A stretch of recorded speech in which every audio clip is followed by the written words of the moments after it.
Wapendwa watazamaji, nachukua nafasi hii kuweza kuwakaribisha katika mafundisho ya Biblia katika wakati huu ambapo tutakuwa tunazidi kuangazia upendo wa Mungu na tabia yake Mungu. Na tutaweza kuangalia kupitia kwa mifano mbalimbali katika Biblia. Na katika siku ya leo tutaweza kuangazia mfano katika Biblia ambao kwa kawaida ama kwa jumla huo tunaojua kama mwana mpotevu, mfano wa mwana mpotevu. Lakini badala ya hiyo, siku ya leo tutaweza kuangalia the prodigal God. Najua labda kwa wengine wanaweza shangaa kwa nini tukaweza kuita fundisho hili kwa kichwa hiki, lakini tunapokuwa tukiendelea utaweza kuelewa na kuona uzuri wa Mungu wetu ambaye ako tayari kutoa kila kitu kwa sababu ya kuweza kukuokoa wewe na pia kuweza kuniokoa mimi. Majina yangu ninayezungumza naitwa Kenneth Karuga, na basi nawaalika tupate kuomba ili tuweze kuendelea na mafundisho katika wakati huu. Na tuombe. Baba yetu ishie juu mbinguni, tunakuja mbele zako wakati huu. Tunakushukuru sana kwa sababu wewe ni Mungu mzuri, Mungu ambaye amejawa na upendo, maana wewe ni upendo. Asante sana kwa sababu ya mwanao Yesu Kristo uliyemtoa kwa ajili yetu. Asante kwa kuweza kututafuta sisi wenye dhambi, sisi ambao tumeweza kuponda na kuharibu urithi ambao tumeweza kupokea kwako, lakini hata hivyo bado upendo wako kwetu haukomi. Unazidi kutufikia kwa njia mbalimbali. Tunapoanza kuangalia fundisho hili, naomba utuongoze kwa Roho Mtakatifu. Nitumie tu kama chombo ninaponena maneno haya, na wote wanaofikiwa na sauti hii, Baba, tunaomba ya kwamba wapate kubarikiwa kwa neno hili. Tusaidie kupata kufahamu zaidi, ili tunapokutazama tuendelee kufanana nawe, maana hii ndio mapenzi yako kwetu. Kuwa nasi na utuongoze katika jina tukufu la Kristo, tunaomba na kuamini. Amen. Amen. Basi wapendwa, katika siku ya leo tutakuwa angalia fundisho hili, na ili fundisho lipate kueleweka tutaweza kubadilisha lugha. Tutakuwa tunatumia lugha ya Kiswahili, lugha ya Kizungu, ili ya kwamba fundisho hili lipate kueleweka vizuri. Pia tutakuwa tunatumia Biblia kama mwongozo wetu, na pia tutakuwa tunaangazia vitabu vya roho ya unabii. Na basi mafundisho ambayo tutakuwa tunaangalia ni kuhusu the prodigal God katika kitabu cha Luka 15 mstari wa 11 hadi 32, na pia tutakuwa tunaangazia kitabu cha Christ Object Lesson sura yake ya 16. Kwa hivyo karibuni sana katika fundisho hili. Na basi katika sehemu ya kwanza ya fundisho hili tutakuwa tunaangazia the parable of the two sons, ya kwamba ni mfano wa wale wana wawili. Na kile tutakuwa tunaangazia katika fundisho hili la kwanza ni understanding the heart of Jesus story of grace, kwamba kuelewa moyo wa neema ama moyo wa Kristo katika hadithi hii ya neema. Na kwa hivyo wapendwa, mafungu kama vile nimekuambia itaweza kutuelekeza katika fundisho hili ni Luka 11 mstari wa 10 Luka 15 mstari wa 11 hadi 32, na pia tutaangazia kitabu cha Christ Object Lesson sura yake ni ya 16. Na basi unaweza shangaa kwa nini nikatumia jina hili prodigal. Na kama vile nimeweza kutaja hapo awali, tutakuwa tunabadilisha lugha ili tuelewe. Maana katika lugha yetu ya Kiswahili kuna maneno katika Kizungu ambayo hayana tafsiri moja kwa moja katika Kiswahili. Kwa mfano, jina hili prodigal, hakuna jina la Kiswahili ambalo unaweza tafsiri nayo. Lakini ukielewa maana yake prodigal, basi utaweza kupata ni jina ipi la Kiswahili ambao utaweza kutumia kuelezea. Na tunapoangazia jina hili prodigal liko na maana zaidi ya moja, na nitaangazia tu maana mbili. Maana moja ya jina hili prodigal ni kutumia kitu, kwa mfano fedha, kuzitumia bila kujali, kuzitumia kwa njia ya kuharibu, kuzitumia kwa njia ambayo ni extravagant, yani imepita kiasi. Kwa hivyo majina mengine ambayo unaweza kutumia kuelezea neno hili ni jina wasteful, yani kutumia katika hali ya kuharibu, extravagance, spendthrift, excessive, yani kutumia kitu kwa hali ambayo haina kipimo. Na basi katika lugha ya Kiswahili basi unaweza sema ni mtu ambaye ama ni yule ambaye anapoteza mali, ni mtapataji, ni mpotevu. Ndiposa huwa tunasema fundisho la mwana mpotevu, maana aliweza kupatiwa ile mali yake akaweza kuipoteza, akaweza kuitumia vibaya. Lakini wapendwa, neno hili prodigal pia iko na maana nyingine ambayo ni kuweza kuwa ama kupatiana kitu kwa hali kubwa. Yani kwa kizungu neno nzuri tunaweza tumia ni generous. Yani kuweza kupatiana kitu kwa bila kujibakishia, bila kuweza kujiwekea. Na basi ni kwa jina lingine nzuri la Kiswahili ambao tunaweza tumia ni ukarimu.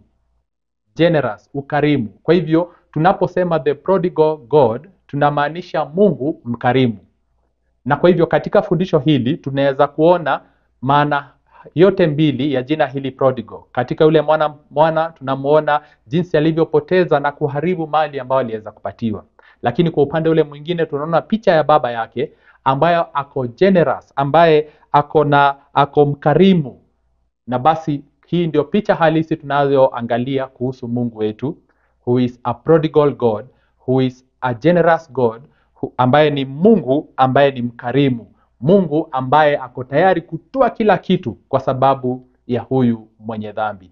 Nikitumai basi wapendwa, baada ya kuelewa hivyo, unaweza kuelewa kwa nini tukaweza kutumia jina hili the prodigal God, yani Mungu ambaye ni mkarimu na tunapoangazia neema yake. Kwa hivyo tutaweza kuangalia fundisho hili katika mitazamo tofauti, na basi kwa leo kama vile nimeweza kusema, tutaweza kuangalia the parable of the two sons. Tutaweza kuangalia mfano wa wale wana wawili. Lakini kabla tujaendelea, swali tunaweza jiuliza basi ni kwa nini Yesu akafundisha kupitia mifano, akatumia maumbile kama mifano yake.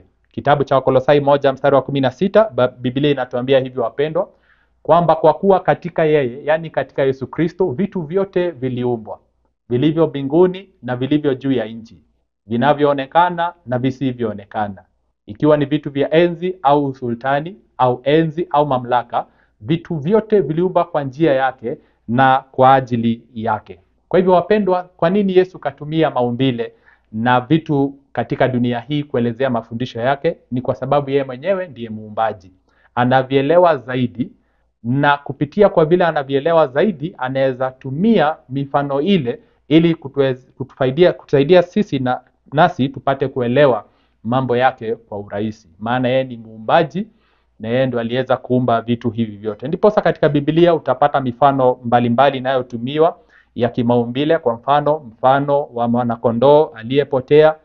Kwa mfano tunasomanga kuhusu mfano wa mbegu ya haradali katika Marko 4:30 hadi 32.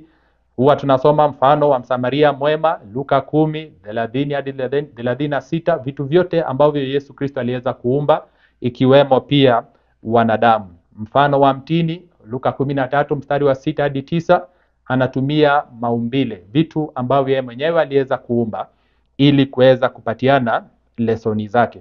Lakini kwa nini sababu zingine za kutumia mifano katika kufundisha ni gani? Kuna sababu kadhaa kwa nini Yesu katumia mifano wapendwa. Na jambo la kwanza ni ili aweze kufikia mioyo ambayo haikuwa tayari kupokea ukweli. Unaposoma kitabu cha Christ Object Lesson ukurasa wake 21 aya yake ni ya kwanza, basi itaweza kuelezea, nikinukuu tu maneno machache, kwamba Kristo alikuwa na kweli zingine za kuweza kupatia watu ambao hawakuwa tayari kuyapokea ama kuyaelewa, na kwa kusudi hili aliweza kuwafundisha akitumia mifano. Maana Yesu alijua kuna kweli zingine zikiletwa wazi, zikiletwa moja kwa moja, watu hawatazielewa ama mioyo ya watu haitakuwa tayari kuipokea, na kwa ajili hiyo akaweza kuwafundisha kwa njia ya mifano. Pale chini tunaambiwa kwamba kwa mawazo ambayo yalikuwa wazi kwa Roho Mtakatifu, basi umaana wa mafundisho ya Mwokozi yaliendelea kufunuliwa zaidi na zaidi. Kwa hivyo watu baadaye walipokuwa kirejelea kuona mambo yale, wakaweza kukumbuka lesoni za Kristo na wakaweza kuzielewa zaidi. Kwa hivyo Yesu akatumia mifano ili kufikia mioyo ambayo haikuwa tayari kupokea kweli. Sababu ya pili, wapendwa, kwa nini Yesu katumia mifano ni ili mafundisho yake yasije yakasahaulika. Maana anapoyashikanisha na vitu vya maumbile ni rahisi kukumbuka mafundisho yale. Kitabu kinaitwa Fundamental to Christian Education, ukurasa wa 236, aya ni ya kwanza. Inasema kwamba katika mifano na katika malinganisho Yesu alipata njia mzuri sana ya kuweza kuzungumza kweli za mbingu. Pale chini inasema ya kwamba katika njia hii aliweza kufanya msisitizo katika moyo, ili baadaye wasikizaji wake walipokuwa kitazama mambo ambayo alikuwa ameshikanisha mafundisho yake nayo, wangeweza kukumbuka mafundisho na maneno ya Kristo ambaye ni mwalimu kutoka ama mwalimu mkuu.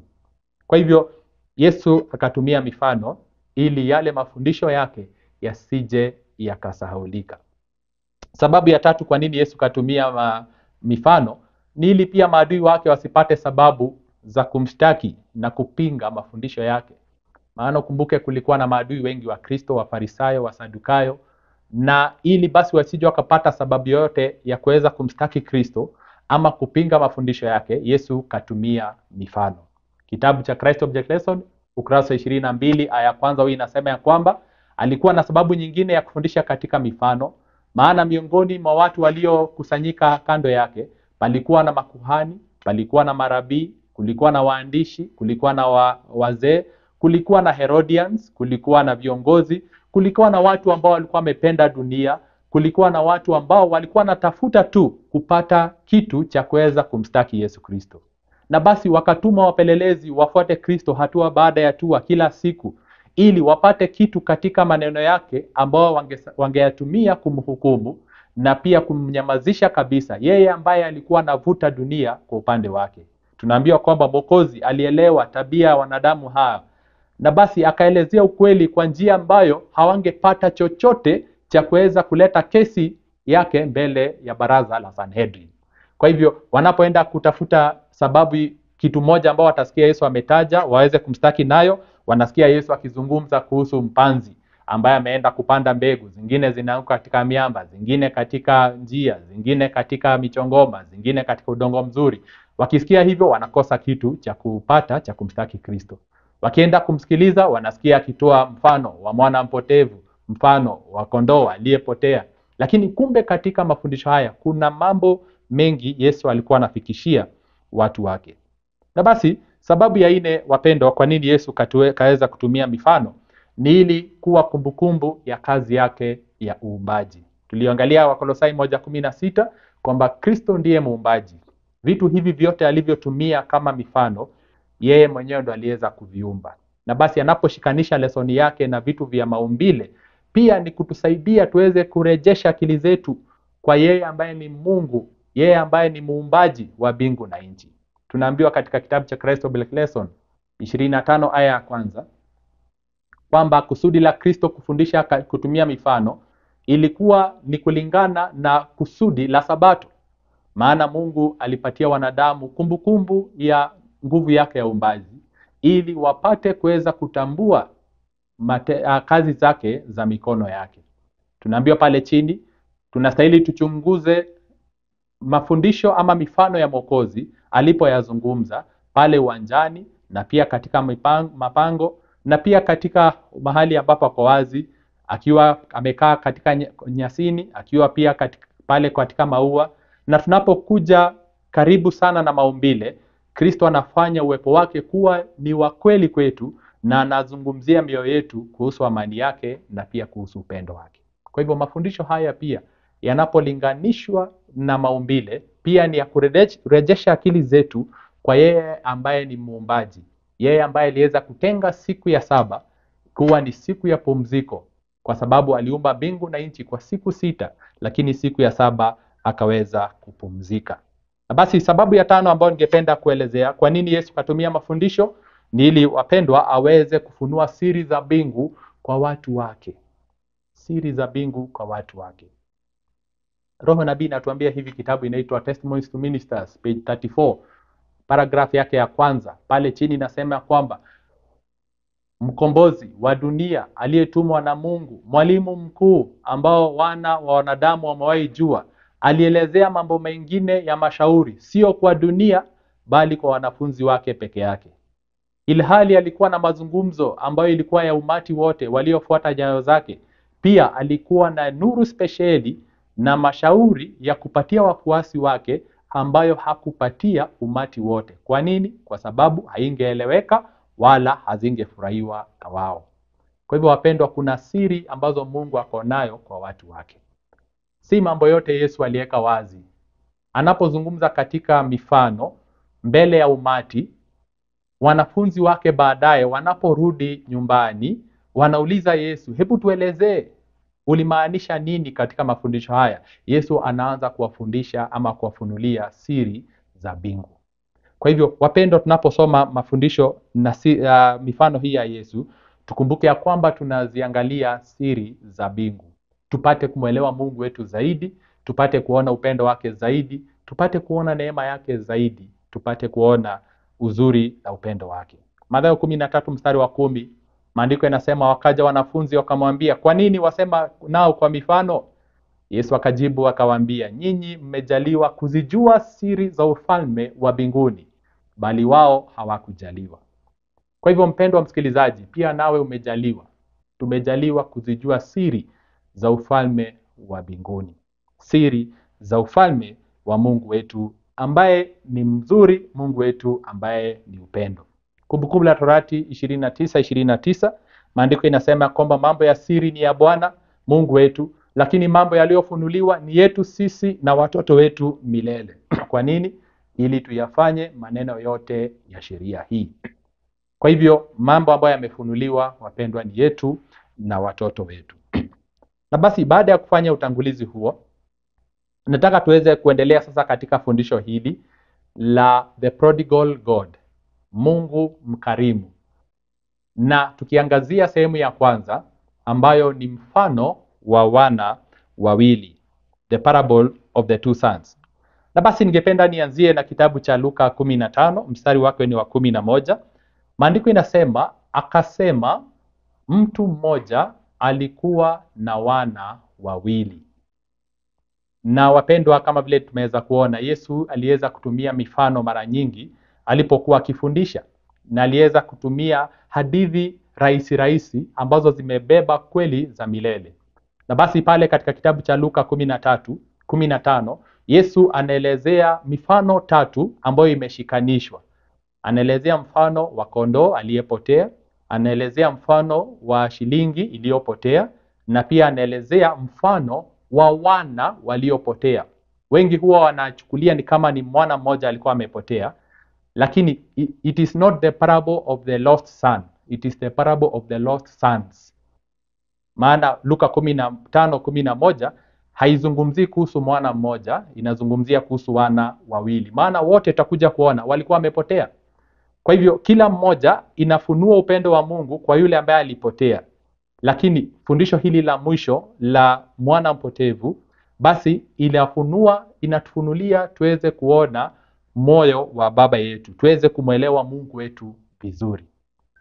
Tunaambiwa hivi katika kitabu cha Christ Object Lesson ukurasa wa 198 aya ya kwanza kwamba the parables of the lost sheep, the lost coin and the prodigal son bring out in distinct line God's pitying love for those who are straying from him. Eti kwamba mifano hii ya kondoo aliyepotea, shilingi iliyopotea na pia mwana mpotevu, basi inaleta kwa njia ambayo iko wazi huruma za Mungu na upendo wake kwa wale wanaoondoka mbali na yeye. Na kwa hivyo licha kwamba huwa tunaita the parable of the prodigal son, mfano wa mwana mpotevu, lakini Yesu akianzia fundisho lile anaanzia na wana wale wawili, sio mmoja. Kwa hivyo wote wawili walikuwa wamepotea na wote wawili walihitaji neema ya baba yao. So it is the parable of the lost sons. Ni mfano wa wana wapotevu, ama ni wana waliopotea. Mmoja amepotea nje, mwingine ameweza kupotea ndani. Na basi kwa nini Yesu atoe mifano hii? Kwa nini Yesu katoa mifano ile 3? Kondoo aliyepotea, shilingi iliyopotea na wana waliopotea. Kwa nini Yesu katoa mifano ile? Ni kwa sababu unapoangalia katika Luka 15 mstari wa kwanza, mstari wa pili, inaambiwa kwamba basi watoza ushuru wote na wenye dhambi walikuwa wakimkaribia wamsikilize. Kisha kulikuwa na Mafarisayo na waandishi, wao wakanung'unika wakisema, mtu huyu huwakaribisha wenye dhambi tena hula nao. Kwa hivyo swali ilikuwa ni towards the character ya Yesu. Kwa nini huyu Yesu akaribishe wenye dhambi? Kwa nini huyu Yesu akule na wenye dhambi? Na ukiangalia ule umati, kulikuwa na watu tofauti tofauti. Kulikuwa na watoza ushuru, kulikuwa na wenye dhambi, kulikuwa na waandishi, kulikuwa na Mafarisayo. Kwa hivyo hawa wote wanakuwa addressed na fundisho hili ambalo Kristo aliweza kutoa. Na unapoangalia audience ama wale ambao Kristo alikuwa anazungumzia, ni makundi mawili. Ya kwanza ni wenye dhambi na watoza ushuru, ambao wanawakilishwa na huyu mwana mdogo ambaye aliweza kukaidi baba yake, aliyechukua urithi wa baba yake na akaenda kuweza kuharibu. So huyo mwana ambaye tunasema mwana mpotevu anawakilisha wenye dhambi na hawa watoza ushuru. Lakini pia katika ule umati kulikuwa na Wafarisayo na kulikuwa na waandishi, watu ambao walikuwa wamechukuliwa ni watu wa dini, watu ambao walikuwa wamechukuliwa ndio walio karibu sana na Mungu. Lakini hata hivyo hawa, licha kwamba wako nyumbani, wako karibu na baba, lakini walikuwa wamepotea. Na kwa hivyo hawa nao wanawakilishwa na the elder son, na ule mwana ambaye ni aliyekuwa mkubwa, aliyekaa nyumbani lakini alikosa kuwa na upendo. Kwa hivyo ni kisa cha wana wawili. Kisa cha wana wawili kikiwakilisha makundi mawili ya watu. Mwana ambaye alibaki nyumbani akiwakilisha Wafarisayo na waandishi, na mwana aliyepotea akiwakilisha wenye dhambi na pia wale watoza ushuru. Na basi tunaambiwa hivi, kitabu cha Christ Object Lesson 209 aya ni ya 3, ya kwamba by the elder son were represented the unrepenting Jews of Christ's day, and also the Pharisees in every age, who look with contempt upon those whom they regard as publicans and sinners. Eti kwa huyu mwana aliyekuwa mkubwa inawakilisha Wayahudi wasiotubu katika siku zile za Kristo, na pia inawakilisha Wafarisayo katika kila kizazi, ambao wanaangalia kwa hali ya kukaidi wale ambao wanachukulia ni watoza ushuru na wenye dhambi. Kwa hivyo the elder son represents that group of people. Wafarisayo katika kila kizazi, hata kizazi hichi chetu bado pia kuna Wafarisayo. Na unapochunguza kuhusu Mfarisayo, Wafarisayo hawakuwa ni watu wabaya, walikuwa ni watu wazuri, ni watu walikuwa wameshika sheria, ni watu ambao walikuwa wameamini maneno ya Musa, ni watu ambao katika masuala ya sheria walikuwa blameless, kama vile Paulo anasema, in regarding to the law I was blameless. Lakini kitu moja waliweza kukosa ni tabia ya Mungu ya upendo. Badala ya kuangalia wenye dhambi na watoza ushuru na waliopotea kwa njia ya upendo, waliwachukia, wakawaitanisha na majina mabaya, wakawaita maumbwa, wakaweza kuwatenga badala ya kuweza kuwafikia na habari njema ya Yesu Kristo. Kwa hivyo katika fundisho hili, makundi yote mawili Yesu anajaribu kuweza kuwafikia. Na basi hawa wana wawili, naposoma kitabu hicho cha Luka 15 mstari wa 12 na 13, basi maandiko inasema ya kwamba yule mdogo akamwambia babaye, baba, nipe sehemu ya mali inayoniangukia. Akawagawia vitu vyake. Hata baada ya siku si nyingi, yule mdogo akakusanya vyote, akasafiri kwenda nchi ya mbali, akatapanya mali zake huko kwa maisha ya usherati. Yani akaweza kuharibu ile mali yake. Kwa hivyo tunapoangazia huyu mwana mdogo, alitamani zawadi ya baba yake, alitamani urithi wa baba yake, alitamani mali ya baba yake, alitamani baba yake amtendee vizuri, lakini hakutamani uwepo wa baba yake. So he wanted the father's gifts without the father's presence.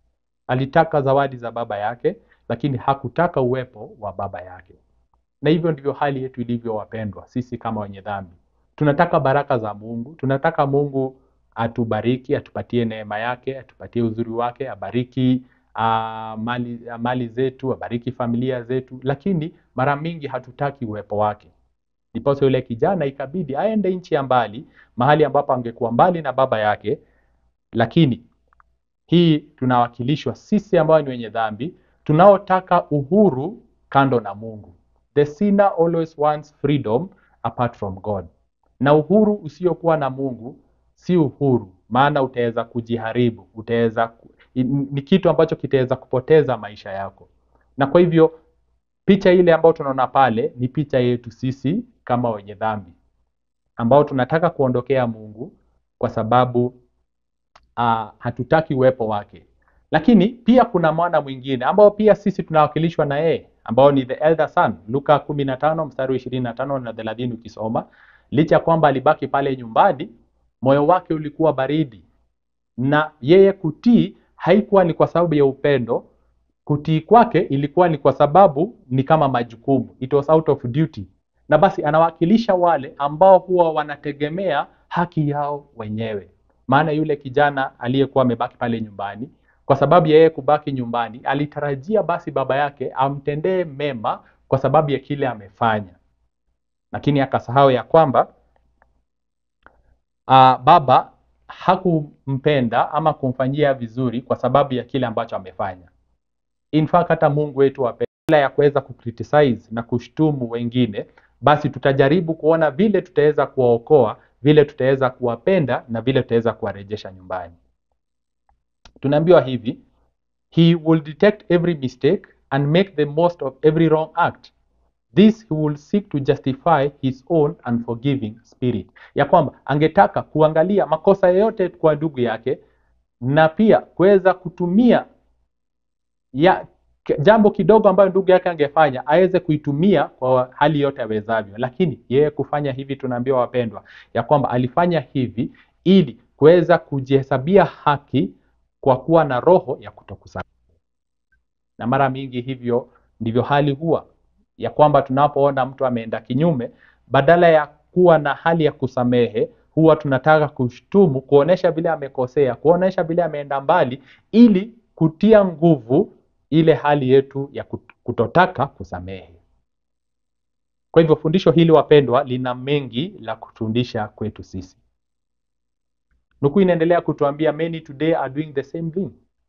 While the soul is making its very fast struggles against a flood of temptation, they stand by, stubborn, self-willed, complaining, accusing. Ya kwamba wengi siku ya leo wanafanya hivyo kama yule mtoto ambaye alikuwa mkubwa.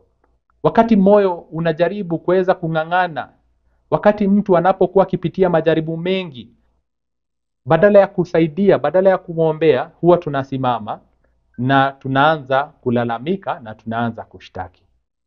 They may claim to be children of God, but they are acting out the spirit of Satan. Tunaweza dai kwamba sisi ni watoto wa Mungu, lakini katika kufanya hivyo tunadhihirisha upendo wake Shetani. Hebu imagine Mungu angekuwa na hali kama hiyo. Maana mwanadamu alipotenda dhambi, ni kweli alitenda dhambi, ni kweli alikuwa ameanguka, but badala ya Mungu kukriticize, badala ya Mungu kushtaki, badala ya Mungu kucomplain, what did he do? Alijaribu vile ataweza kumsaidia mwanadamu.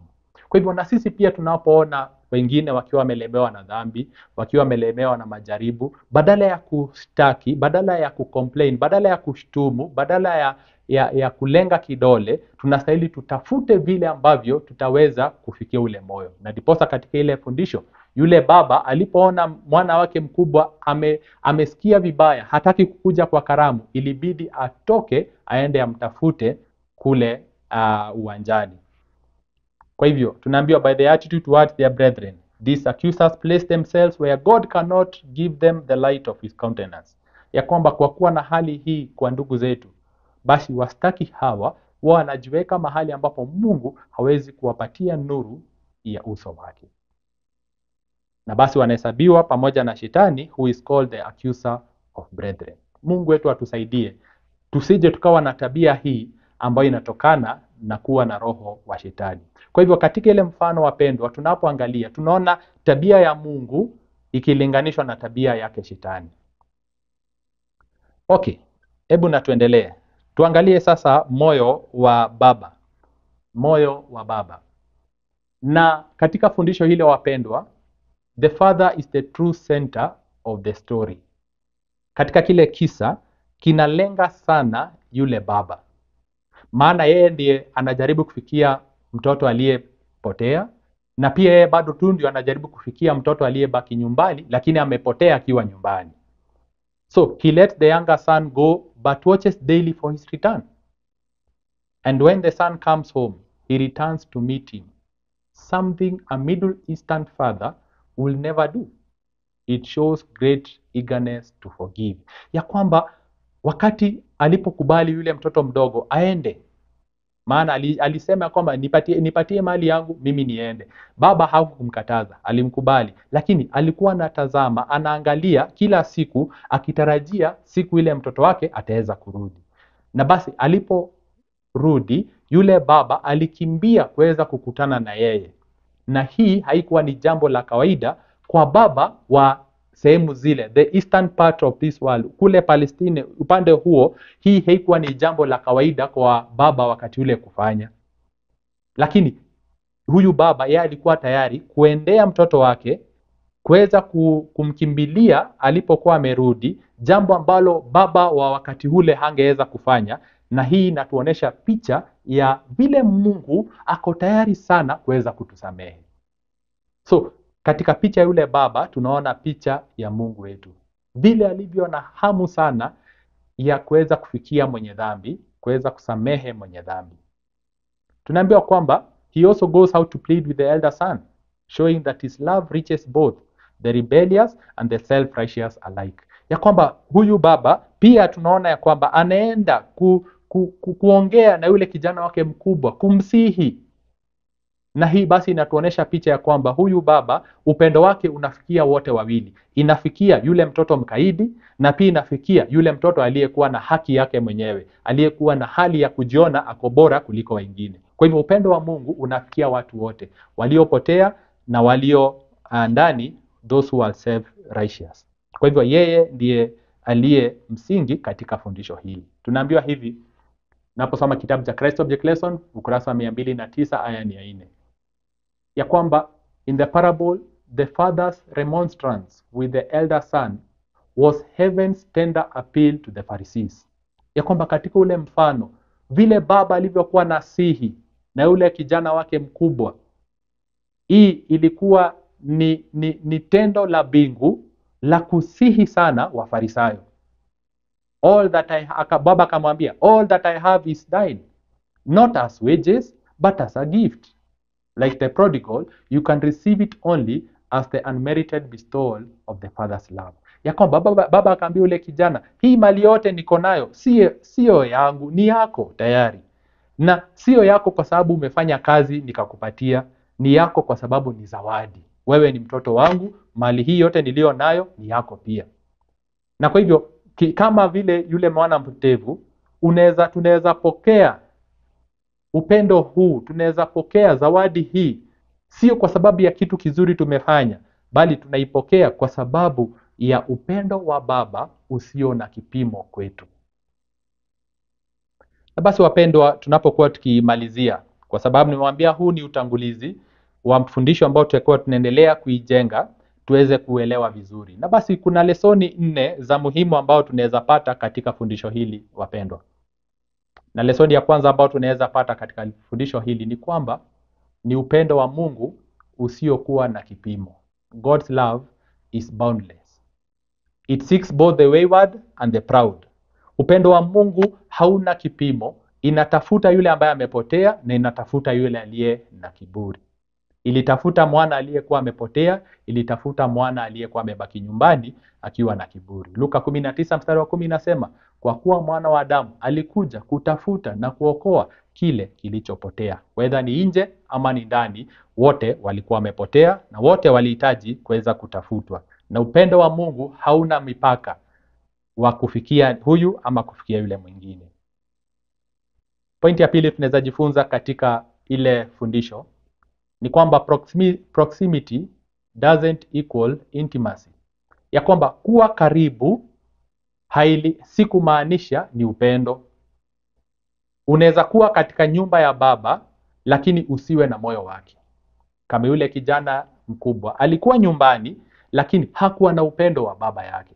Kwa hivyo wewe kuwa nyumbani, wewe kuwa kanisani haimaanishi una upendo wa Mungu ndani yako. Ni vizuri ujichunguze na pia nami nijichunguze na nijiulize swali, je, kweli upendo wa Mungu uko ndani yangu? Isaya 29 mstari wa 13, Bwana kanena, kwa kuwa watu hawa hunikaribia na kuniheshimu kwa vinywa vyao, bali mioyo yao wamefarakana nami, na kicho chao walicho nacho kwangu ni maagizo ya wanadamu waliofundishwa. Kwa hivyo tunaweza kuwa tuko karibu na Mungu na tuwe tuko mbali sana na yeye.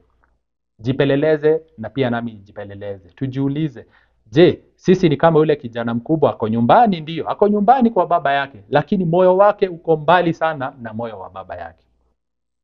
Jambo la tatu tunaweza jifundisha katika fundisho hili wapendwa, is that grace is the center of the gospel.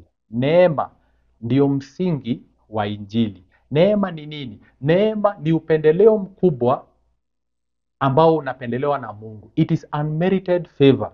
Ni kutendewa kitu ambacho haustahili. Ni kuchukuliwa kwa njia ambayo haustahili. Yule mwana aliyekuwa amepotea, aliyekuwa ameharibu mali yake, ni kweli alistahili kutupwa, lakini baba bado alimrejesha nyumbani na bado akampatia hata mali zingine, akamrejesha katika ile hali yake kama mwana. Yule kijana aliyekuwa nyumbani pia naye hakuwa anastahili upendo wa baba yake, lakini hata hivyo baba bado alimpenda na akamwambia, hii yote niko nayo ni yako tu. So grace is not earned by works, but it is received by faith. Neema hatupati kwa sababu ya kazi ambayo tunafanya. Neema tunapata kwa sababu ya imani peke yake, ndio inatupatia ama inatufanya tufikie neema hii ya Mungu. Waefeso 2 mstari wa 8 na mstari wa 9, maandiko inasema, kwa maana mmeokolewa kwa neema, kwa njia ya imani, ambayo hiyo haikutokana na nafsi zenyu, ni kipawa cha Mungu, wala si kwa matendo, mtu awaye yote asije akajisifu. So grace is the center of the gospel. Na katika hiyo point ya 4 ni kwamba tunaweza jifunza the father's joy is in reconciliation. Furaha ya baba yetu ni katika upatanisho. Mungu huwa anafurahia in reconciliation. Mungu huwa anafurahia katika mapatano. Heaven rejoices over one sinner who repents.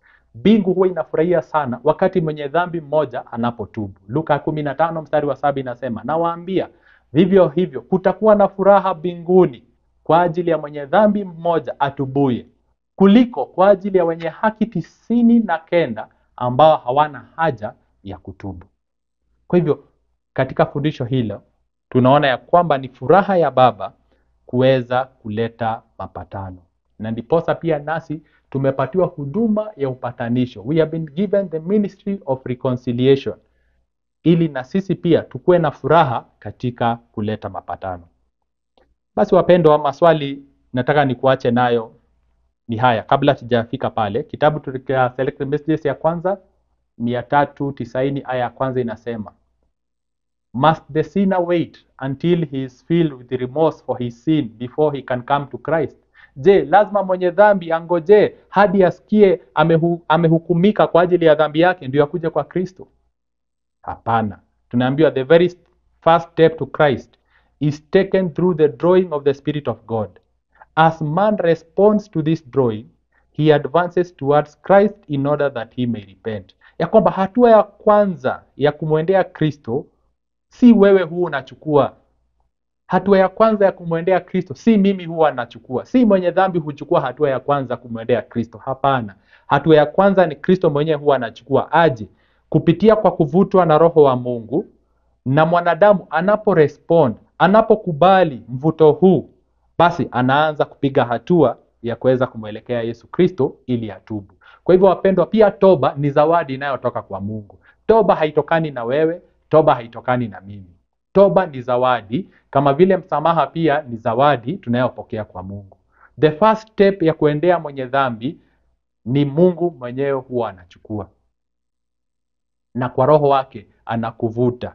Na wewe unapoitikia mvuto huu, basi unaanza kumwendea Yesu Kristo, na Kristo anazidi kukukaribia, na hii ndio inakufanya uweze kutubu. Ni uzuri wa Mungu huwa inafanya tuweze kupata toba. Basi wapendwa, napomalizia wazo hili, nataka uweze kujiuliza maswali haya. Swali la kwanza: which son best represents your spiritual journey at this moment? Katika wakati huu unaposikiliza fundisho hili, ni mwana yupi kati ya wale wawili anawakilisha hatua yako ya safari yako ya kiroho katika wakati huu? Je, wewe ni kama yule mwana mdogo aliyeenda kupoteza mali yake, ama wewe ni kama yule mwana mkubwa aliyebaki nyumbani na ilhali amepotea, hana upendo wa Mungu, amejaa ubinafsi na kujihesabia haki mwenyewe? Wewe uko katika upande upi? Swali la pili: je, mfano huu unajenga aje upya mtazamo wako wa Mungu jinsi alivyo? Je, mtazamo wako wa Mungu iko aje? Je, Mungu ni yule anayependelea walio upande wake na anachukia wasio upande wake? Ama ile picha ambayo tunaletewa katika fundisho hili ni la Mungu ambaye ako tayari kufikia wote, haijalishi walio karibu, haijalishi walio mbali? Na basi swali la tatu: what does the father's response teach us about forgiveness and grace? Je, jibu la yule baba inakufundisha nini kuhusu msamaha na kuhusu neema? Je, ingekuwa ni wewe ambaye ni baba ya wale watoto wawili, ungefanya aje? Je, ungekuwa na upendeleo kwa mmoja na uchukie mwingine? Ama ungefanya kama vile baba alifanya, alifikia wote, aliyepotea na aliyekuwa ndani, wote aliweza kuwafikia na kuonesha msamaha na neema kuu ya Mungu wetu. So napomalizia wapendwa, both sons were lost, one in open sin, the other in self-righteousness. But the father's love reaches both, calling each to come home. Wana wote wawili wapendwa walikuwa wamepotea. Mmoja katika dhambi ya wazi, lakini mwingine alikuwa amepotea katika haki yake mwenyewe. Lakini upendo wa baba unawafikia wote na inawaita wote waweze kurejea nyumbani. So the story is not about human's failure. The story is about divine love, the prodigal God. Kwa hivyo kisa kile wapendwa, kisa kile si kutuonesha unyonge na kuanguka kwa mwanadamu. Hiyo sio lengo kuu la ile fundisho. Lakini fundisho lile lengo lake kuu ni kutuonesha upendo wa Mungu, ni kutuonesha ukarimu wa Mungu. He is the prodigal God, ambaye ako tayari kuweza kutufikia sisi licha ya kwamba tumepotea, licha ya kwamba tuko na dhambi, licha ya kwamba tumeenda kinyume na baba yetu, either kwa kutenda dhambi kwa wazi ama kwa kutenda dhambi tukiwa kanisani ya kujihesabia haki. Upendo wa Mungu inatufikia sisi wote ili tuweze kuokolewa. Mungu naweze kuwabariki tunapokuwa tukizidi na kutafakari maneno yale. Na tuombe. Baba yetu ishiye juu mbinguni, tunakushukuru sana kwa nafasi ambayo umetupatia ya kuweza kuchunguza neno lako. Kwa kweli wewe ni Mungu mkarimu. Neema yako inatosha wote. Umetufunulia leo picha ya wana wawili ambao inawakilisha kwa njia moja ama nyingine hali yetu sisi kama Wakristo. Ni kweli tumepokea mengi kutoka kwako, tumepokea urithi kutoka kwako, lakini tumeutumia vibaya. Lakini hata hivyo bado upendo wako unatuvuta kurudi nyumbani. Ni pia inatufundisha kwamba tunapokuwa nyumbani tunaweza pia kupotea kwa kujaa ubinafsi na kujihesabia haki na kuona wengine wakiwa ni wabaya na wakiwa wapotevu kuliko kuweza kuwafikia na kuweza kuwarejesha nyumbani. Na kama yule kijana mkubwa tunaweza kuwa tuko nyumbani na ilhali tumepotea. Lakini hata hivyo moyo wako bado unatufikia na kututafuta ili kuweza kuturejesha. Tunasema ni asanti, maana you are a prodigal God. Uwe nasi, tuongoze tunapozidi kuchunguza mambo haya na kuweza kutafakari upendo wako na tabia yako nzuri. Na ni katika jina tukufu la Kristo tumeomba na kuamini. Amen.